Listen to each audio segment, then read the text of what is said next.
Aleluia, aleluia, aleluia. Pai, nós te agradecemos por tua presença conosco. Obrigado pelo teu sacrifício na cruz do Calvário.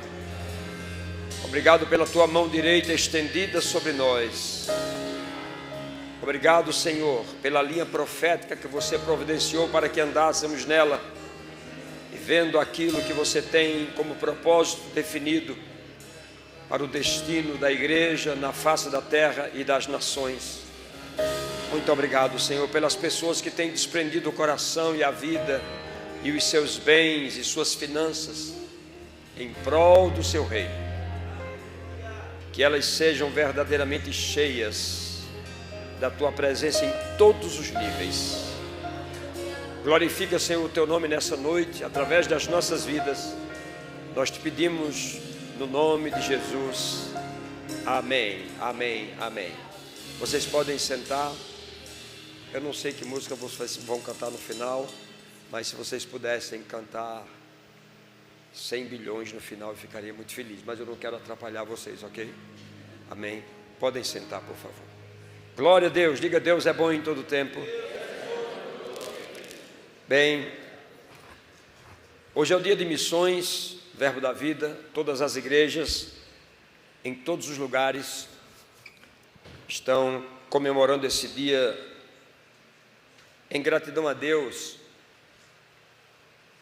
por sua palavra e por aquilo que o pastor Bundy e Jen fizeram, e ela continua fazendo também junto com o apóstolo Luiz Augusto e sua esposa Suelen e os demais membros do ministério, como eles têm se empenhado em levar essa palavra e não medindo esforços. Eles têm levantado em oração os meios para que nós continuemos. E você deve amar esse ministério, deve amar essa igreja, e você deve amar missões, porque missões está no coração de Deus. Eu não sei quantos estão prontos para passar pela experiência de uma vida de profundidade com Deus.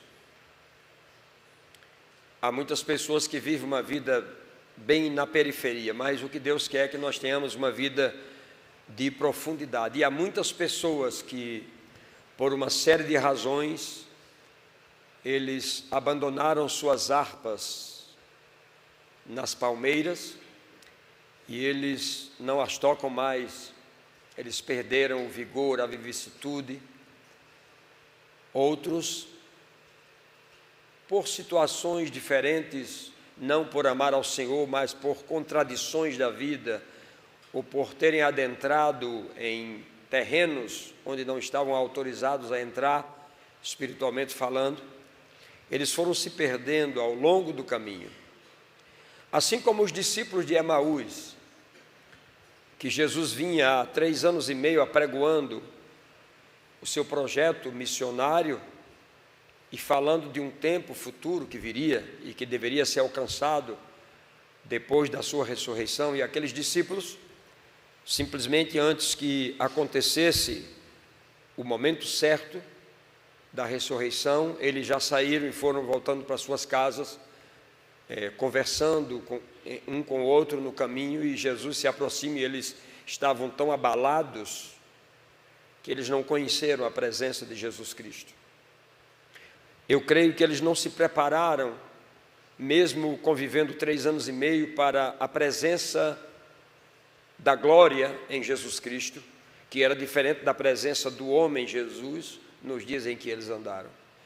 E naquela caminhada Jesus se apresenta e pergunta: que palavras são essas que vocês trocam enquanto caminham? No Nordeste, trocar palavras é conversar, coisa simples, mas ali tem um significado.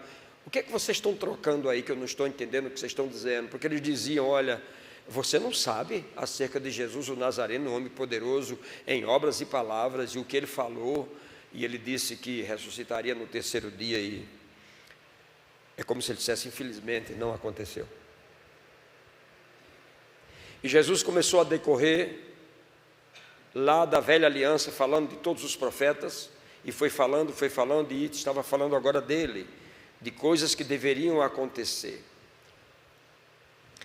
Hoje pela manhã nós estávamos falando aqui que muitas vezes você recebe uma palavra de Deus, uma palavra profética, uma palavra vinda do mundo espiritual e que toca a sua vida, você se alegra, mas até que você chegue à concretização dessa palavra, existe um processo pelo qual nós não queremos passar.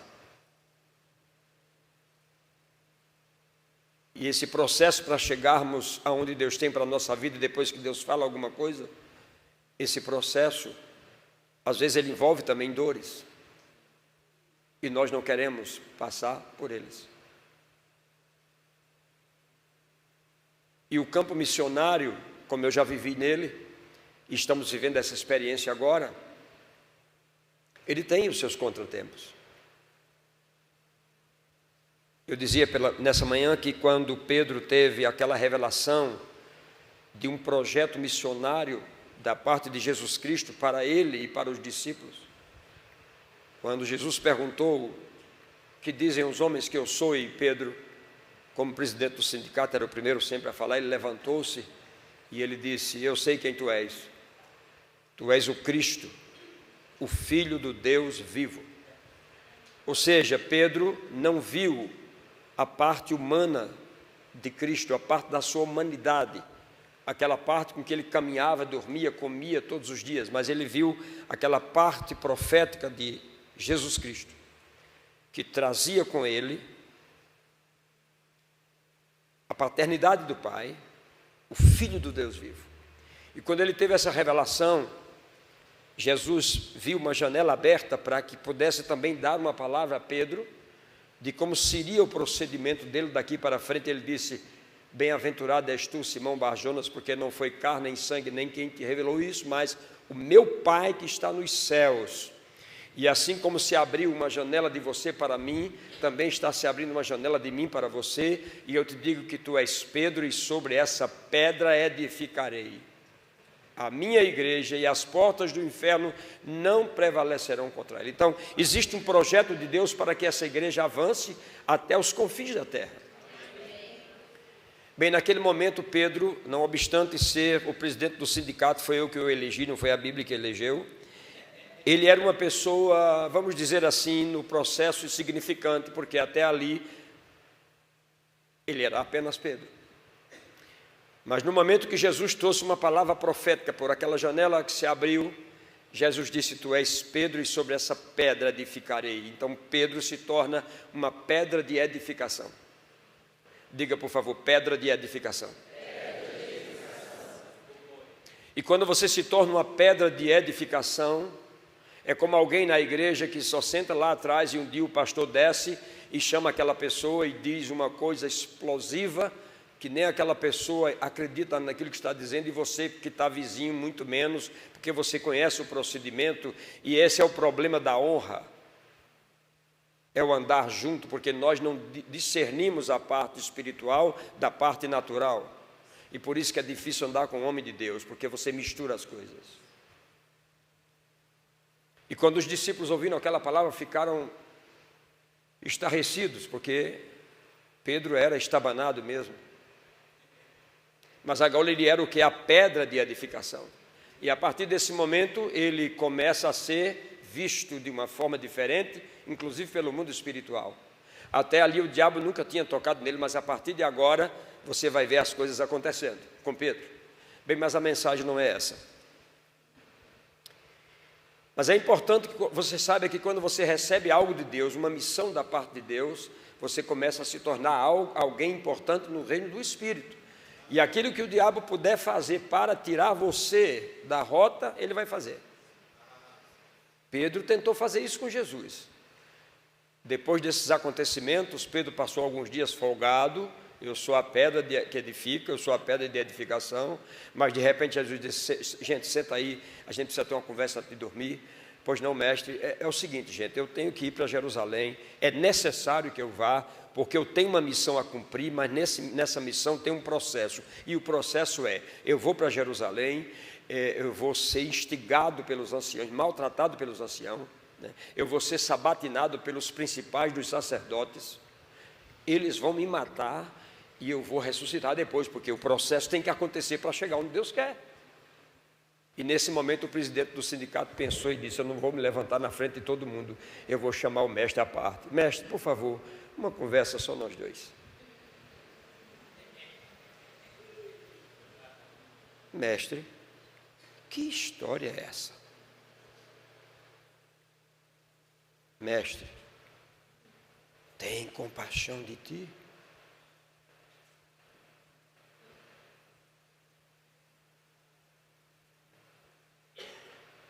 E Jesus, quando percebeu que não era aquele Pedro que tocou na parte profética, mas era o Pedro agora tocando na parte humana, ele disse: arreda, Satanás, porque tu não cogitas das coisas de Deus e sim dos homens. Ninguém poderá fazer a obra de Deus, se tornar membro de uma missão espiritual, se você tem compaixão de você. Eu já tinha passado isso há muitos anos atrás, estar no campo trabalhando. Trabalhei 10 anos da minha vida no campo missionário, já tinha passado por isso. E nos Estados Unidos eu estou passando a mesma coisa. Eu já encontrei pessoas que me deram as costas, mas eu também já encontrei pessoas que me abraçaram.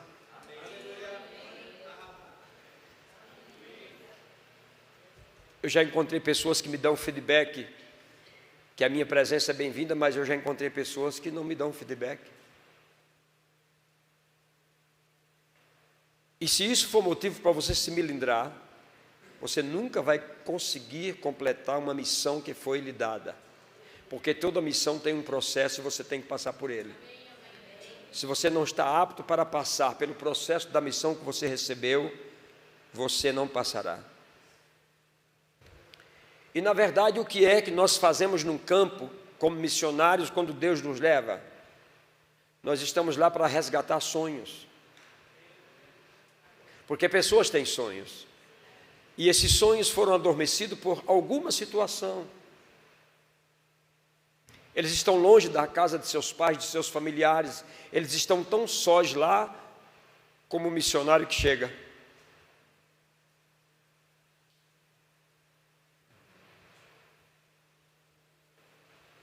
Mas mesmo você indo levar o acalento da palavra e mostrar que ainda é possível, que o ciclo de vida não se fechou, que algo ainda pode acontecer,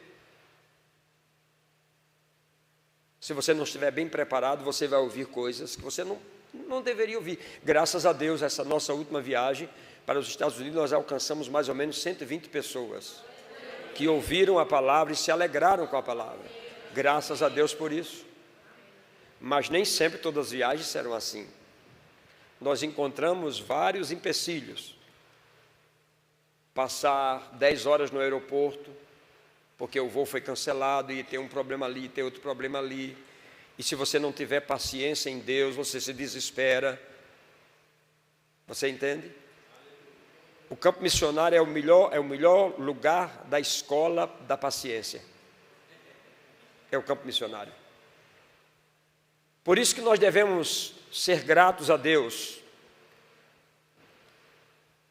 pelos missionários que têm se levantado, por aqueles que têm erguido a sua voz, a sua vida, e têm deixado a sua terra, pátria, e têm ido para alcançar outras pessoas, porque, como aquilo que nós falamos aqui, nós não queremos tocar apenas na sua história, respeitamos a sua história é belíssima, eu tenho uma também muito bonita, mas o que nós queremos mesmo e o que Deus quer é que nós toquemos no seu destino, naquilo que Deus tem para você no futuro.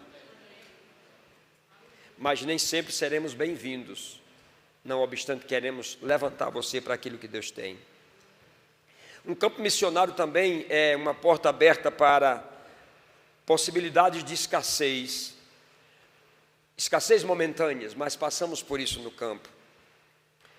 É também uma oportunidade para nós vermos que os resultados não vêm como nós pensamos. Porque quando há um culto de missões como esse, as bandeiras, as luzes, como diz no cinema, né? Luz, cores, ações, tá, começou o filme. Nem sempre no campo missionário é assim.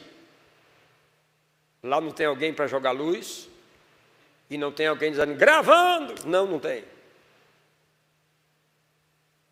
Lá não é a vida do Instagram. Lá é a vida real.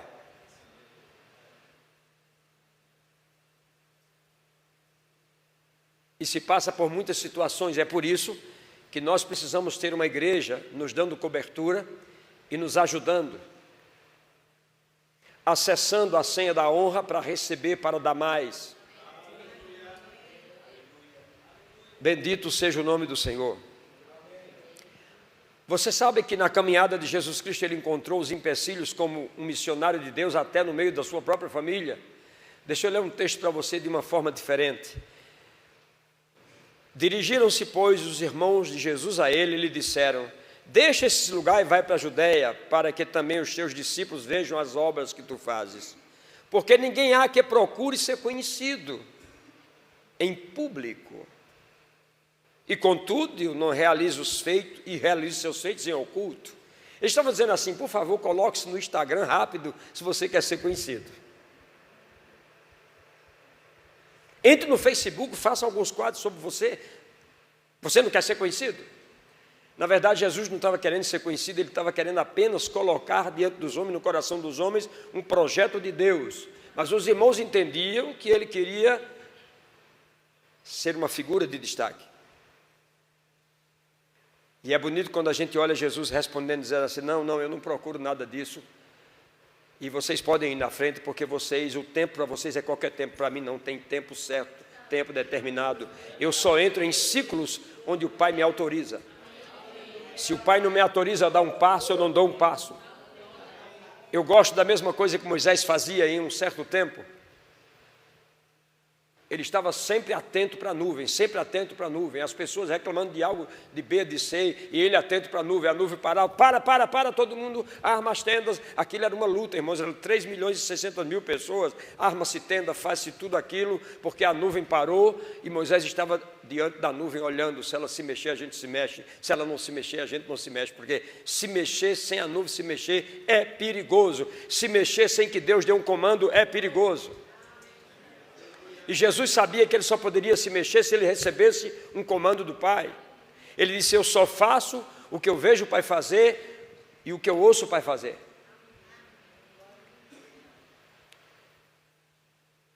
Bem, Jesus foi depois e você sabe o que aconteceu? Para o casamento. Tem um outro texto aqui que eu quero ler para você que é bem interessante. Em Lucas capítulo 5, de 1 a 11, que diz uma pesca maravilhosa.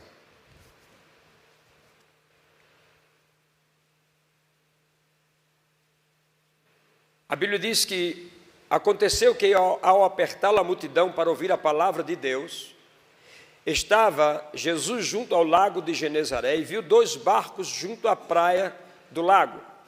Diga, 2 barcos.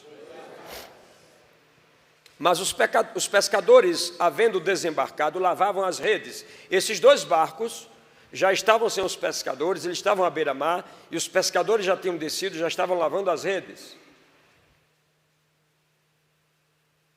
A Bíblia diz que Jesus, entrando em um dos barcos, que era o de Simão, pediu-lhe para que se afastasse um pouco da praia, e assentando-se ensinava do barco as multidões. Quando acabou de falar, disse a Simão, faze-te ao largo e lança as redes para pescar. Respondeu-lhe Simão, mestre, havendo trabalhado toda a noite, nada apanhamos? Você é um pregador, vi que você prega muito bem, agora o pescador aqui sou eu. Eu entendo de mar. E tem mais outra coisa, mestre. E tem mais outra coisa, igreja de Pinheiros. Havia muitos barcos encalhados e muitos pescadores que estavam frustrados pela noite que nada rendeu. E pescadores sair à noite é normal, todos saem, mas um pescador está num barco, quando todos estão encalhados, lavando suas redes, e sair para o alto mar para pescar, ele ia ser motivo de chacota.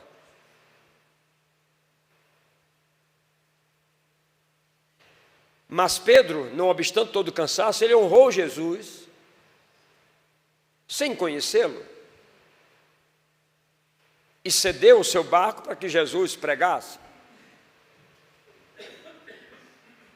Esse nível de honra foi a senha para que algo acontecesse que não tinha acontecido para Pedro. E Pedro vai e diz: olha, eu pesquei a noite inteira e nada aconteceu, e eu sei que os peixes não estão por aí essa hora. Mas, sob a tua palavra, lançarei as redes.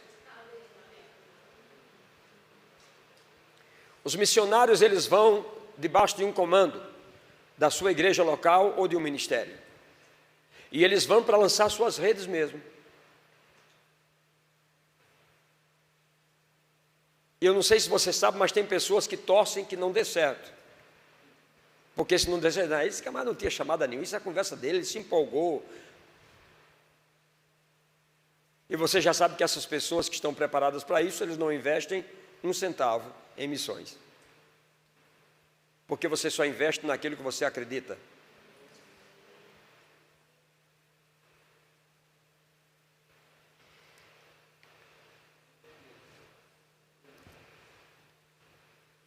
Sob a tua palavra eu lançaria as redes, isso fazendo apanhar grande quantidade de peixes e rompiam-se-lhe as redes. Olha a transferência que aconteceu, foi uma coisa fantástica.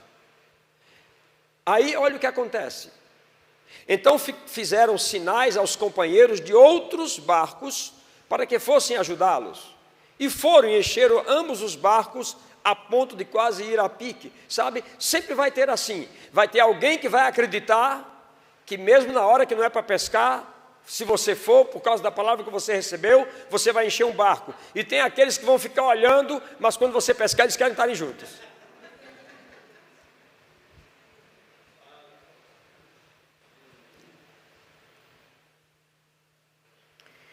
Vendo isso, Simão Pedro prostrou-se aos pés de Jesus, dizendo: Senhor, retira-te de mim, porque sou um pescador. Eu só sou apenas um pescador. Lembra que aquele Pedro, pedra de edificação, não é esse Pedro aqui? Aleluia.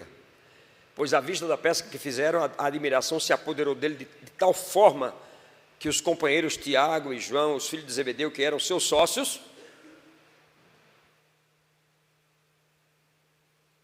e Jesus disse a Simão: não temas, doravante serás pescador de homens. Ou seja, uma missão estava começando na vida de Pedro. E arrastando ele os barcos sobre a praia, deixaram tudo e o seguiram. Veja, em um certo momento a preocupação eram peixes para o mercado, para os sócios, para a empresa produzir.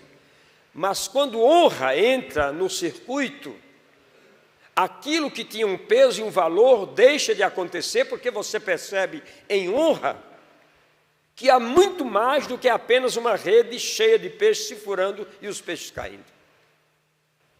Isso é o projeto missionário de Deus para a vida minha e sua. É como eu disse hoje pela manhã. Abraão disse para Ló: filho, nós temos uma missão, Deus me mandou vir, não era para trazer você, eu trouxe. E agora nós ficamos ricos, porque nós honramos a Deus. Deus nos deu a senha de transferência, nós aplicamos a senha, acessamos, a transferência aconteceu, e o fato é que eu estou muito rico e você está muito rico, mas os nossos pastores estão brigando, não dá para a gente continuar. Então, olhe para um lado, do lado que você for, eu não vou, eu vou para o outro. Bem, Ló poderia ter dito: meu senhor Abraão, tu és o meu pai, tu és o Senhor, tu és mais velho, e etc, etc, etc. Não é justo que eu escolha o lugar. Você é velhinho, eu vou deixar você escolher o lugar. Talvez você escolha o melhor lugar para você. Não, ele não disse isso. Mas ele aproveitou aquela janela e disse: já sei para onde vou. Agora, por que será que Abraão não escolheu? Eu vou te explicar. Quando você vive na síndrome de Ló, você quer escolher. Quando você está sobre a unção de Abraão, Você não escolhe. Porque você sabe onde você for, para a direita, para a esquerda, para frente, para trás, alguém vai te segurar.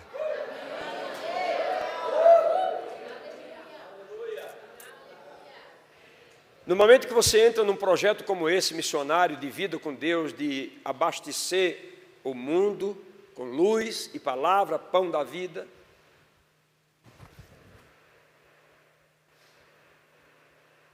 o campo de escolhas fica restrito, a não ser que você tenha a síndrome de Ló. Muito bem.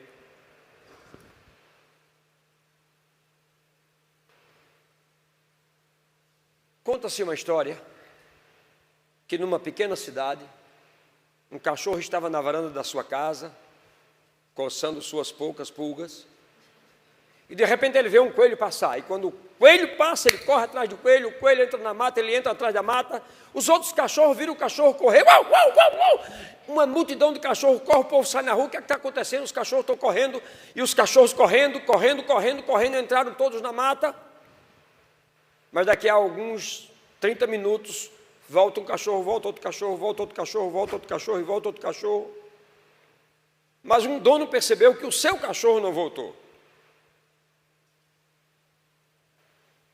E depois de umas 8 horas, o cachorro daquele homem voltou com os pelos de coelho na boca. Moral da história: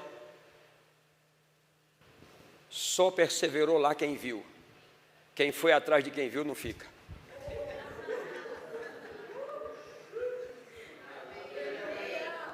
Agora, quem viu, sabe o que viu, e não importa se não vão gostar de mim, eu quero a Deus.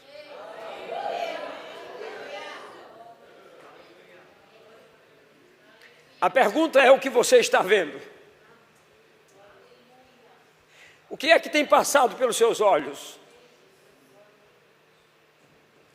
que faz com que você acredite, que faz com que você persevere? O que é que tem passado pelos seus olhos?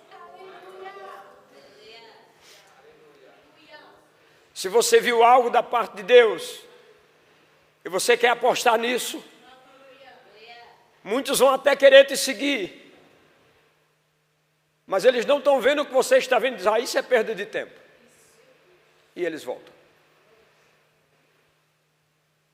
Mas eu vi, de fato, quando não existia, eu vi, e contra toda esperança eu criei, plenamente seguro, na certeza que Deus cumpriria o que prometeu. Eu acredito que foi isso que os olhos do pastor Bando e Jenny viram.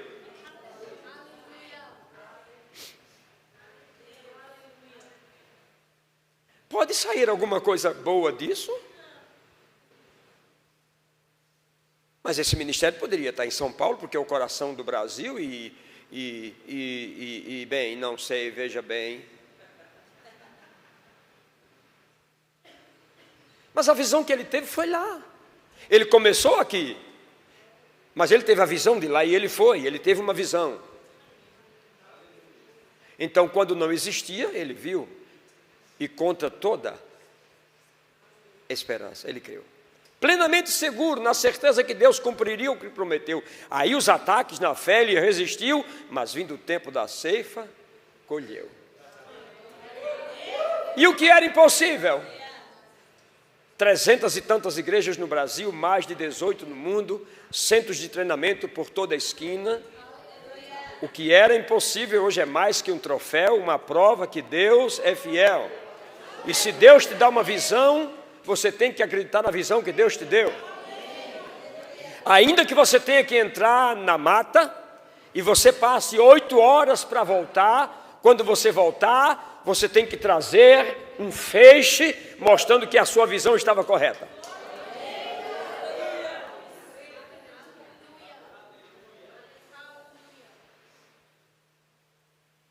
Agora é muito fácil ficar na beira-mar olhando Pedro sendo exposto, meio-dia pescando, quando não pode pescar.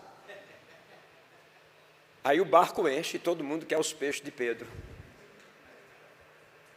Está cheio de gente assim querendo o peixe dos outros.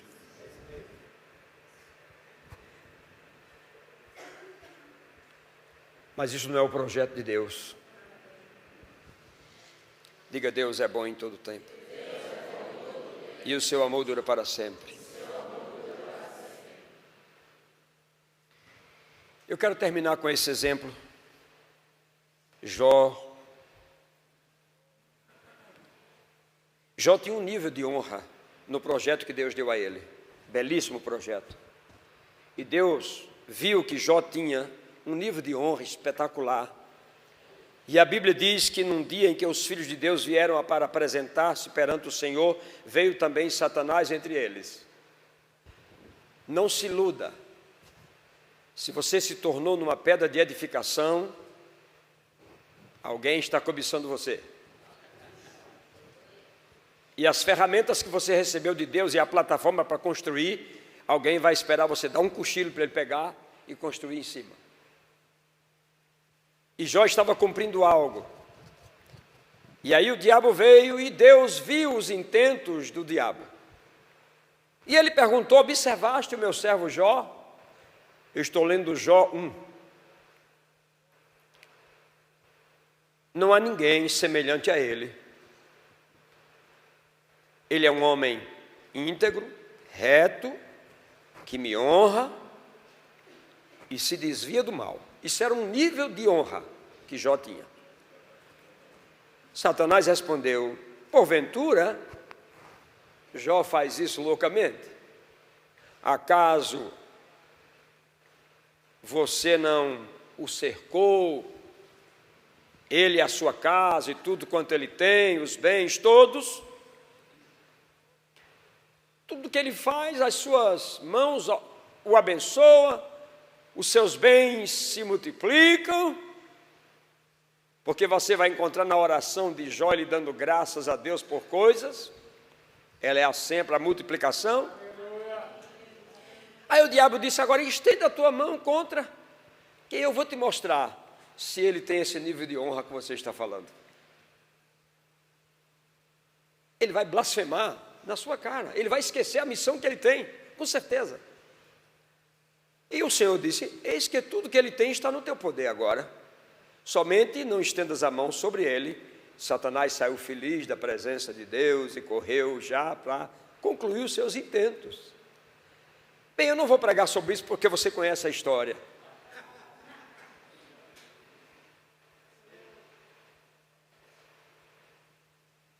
E a história diz que a primeira pessoa que disse assim: ó, amaldiçoa esse teu Deus e morre, nem Jó ela amava mais.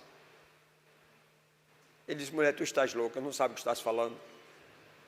Independente de qualquer coisa, eu mantenho o meu nível de honra, eu tenho uma missão a cumprir, eu não posso me afastar dela. Agora, você percebe que Jó tinha um nível de honra com Deus, que ele já era muito rico.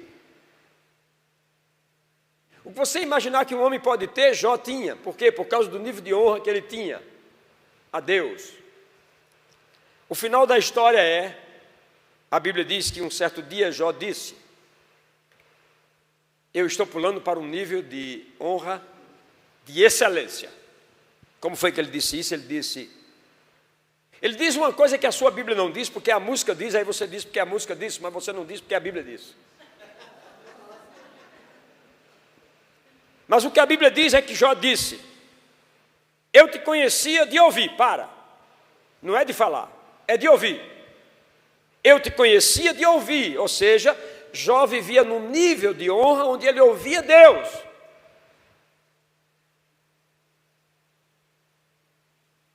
Mas depois de tudo que aconteceu com ele, ele passa para um outro nível de honra, onde ele diz: agora os meus olhos te veem.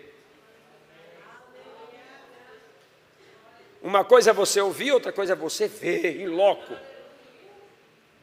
Níveis de honra.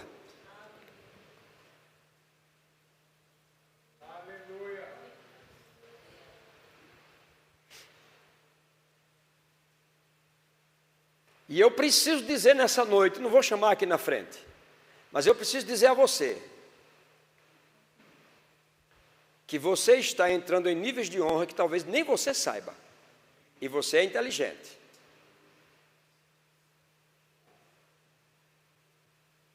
Eu estou falando com você, jogador.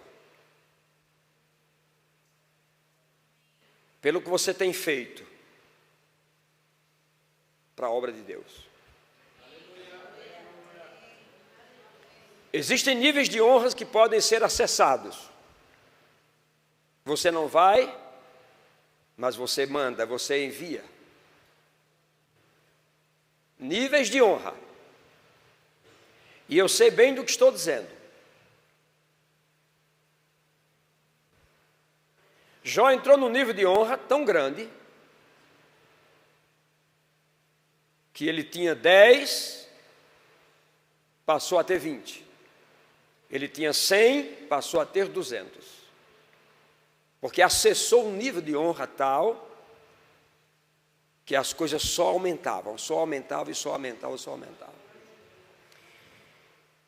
Os missionários, eles entram em níveis que muitas vezes eles não conhecem, são níveis de honra, pelo desprendimento que eles têm para com Deus. E nós precisamos trabalhar o coração dos nossos missionários para que eles avancem mais e mais e mais, até eles se tornarem dia perfeito no lugar que eles estão. Agora, não se disponha a levantar se você não quer passar pelo processo. Há muitas pessoas que não alcançaram o que deveriam ter alcançado em Deus, receberam até uma palavra boa, mas o processo eles esquecem. E há tanta luta que eles dizem assim, poxa, não pode ter sido Deus que falou, não é possível.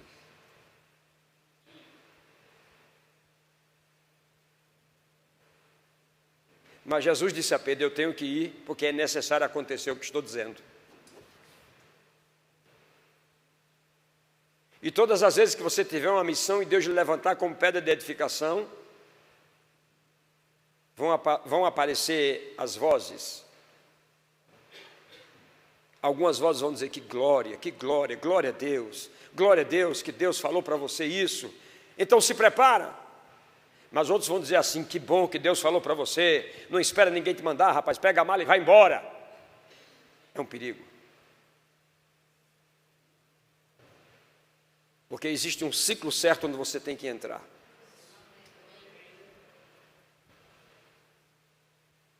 Sabe quanto tempo eu estou indo aos Estados Unidos? Se não me falha a memória, desde 2006. Primeira vez que nós fomos para a Donep, 2006. Pastor Edmar sabe mais do que eu disso. E agora que nós estamos implantando igreja. E todo esse tempo, houve um investimento. Você não acha que se eu estivesse atrás de dinheiro lá, eu já tinha desistido? Você tem ideia do que já foi aplicado nisso?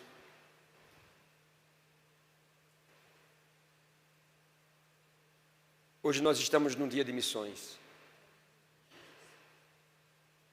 E eu gostaria que você olhasse para você mesmo, para dentro de você. E você pensasse naquelas pessoas que nesse momento não podem estar como você está aqui, sentado, num ar-condicionado natural, com boa música. Mas você se lembrasse de pessoas que, como o pastor Bando e Jenny, vieram com $10. E eles alcançaram tudo que nós temos hoje. E quantos estão nossos no campo, que você hoje tem a oportunidade de abrir o seu coração e também o seu bolso, para que nós levantemos um montante e possamos enviar para esses homens e mulheres de Deus, através do ministério, para que eles possam correr a carreira com mais tranquilidade, com mais suavidade. O que nós vamos fazer nessa noite? Ver uma pessoa só entrar em alto mar, porque tem uma palavra de lançar a rede, nós vamos ficar olhando, para que quando eles escolherem os peixes, a gente pegar um filezinho, ou a gente vai entrar com eles e dizer assim, o que der para ele, dá para nós. É isso que nós temos que pensar, irmãos, nessa noite. Nós estamos vivendo no momento que temos que mostrar o nível de honra que nós temos. Temos que mostrar um nível de honra servindo ao Rei eterno, imortal, invisível, mas real. É a Ele que nós queremos tributar a nossa adoração, a nossa honra e o nosso louvor. Então eu quero que nessa noite você se prepare para nós tirarmos uma boa oferta, para nós enviarmos para o campo. Por enquanto você não pode ir, mas você pode mandar. Curve sua cabeça. Obrigado, Pai, no nome de Jesus, por Tua palavra, por Tua graça, envolvida com o nosso coração nessa noite. Que nós tenhamos, Pai, a honra nessa noite, aqueles que estão lá no campo também, como temos a Deus, e que essa honra que nós vamos demonstrar com ações, ela seja a senha para as transferências que precisamos que aconteçam. Te louvamos, Pai, te louvamos pela Tua palavra, que é uma palavra de vida e cheia de graça. Nos ajuda a ter a consciência de que somos filhos, que estamos num reino, o reino do Filho do Seu amor, para o qual fomos transplantados. E esse reino, Senhor, tem muitas coisas para serem feitas. Nós não vamos deixar o mundo, Senhor, chegar primeiro que nós. Nós vamos chegar primeiro que o mundo. E assim glorificaremos o Teu nome, em nome de Jesus.